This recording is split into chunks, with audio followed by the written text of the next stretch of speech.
So pancreatic cancer is a type of cancer which affects your pancreas, which is an organ that sits in the middle of your tummy towards the top, and it's abnormal growth of those cells, which then goes on to cause cancer, and it can cause a vague number of symptoms, some of which people don't necessarily recognise early enough, and it can be quite difficult to diagnose.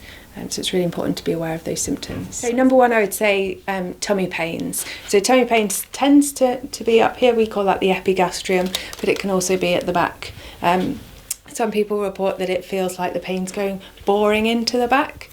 So I wouldn't ignore any pains like that. And if you've got a new onset of back pain, which you don't really think fits with kind of pulling a muscle at the gym or bending over to pick up a toolbox, etc., then always go get that checked out. So it's not like other cancers where, you know, you wee blood, you think cancer, you have a cough for a month, you think cancer, etc., which is all those adverts are about. Pancreatic cancer is a lot more general and vague than that. So other symptoms other than pain would be weight loss. So we would always take weight loss seriously if you haven't tried to lose weight through a diet.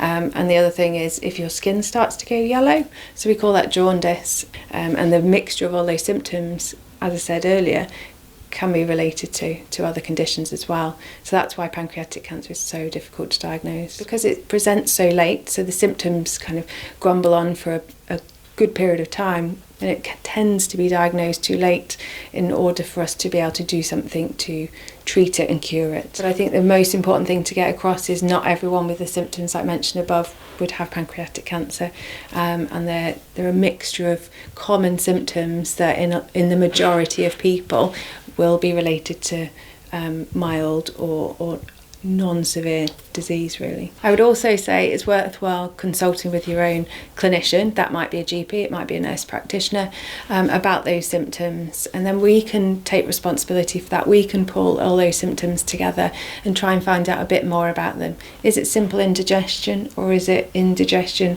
a bit of back pain, a bit of weight loss over the last year? Actually, which ones need further tests? And the tests that we do are fairly non-invasive to start with, so you know, it's not something to worry about in that sense.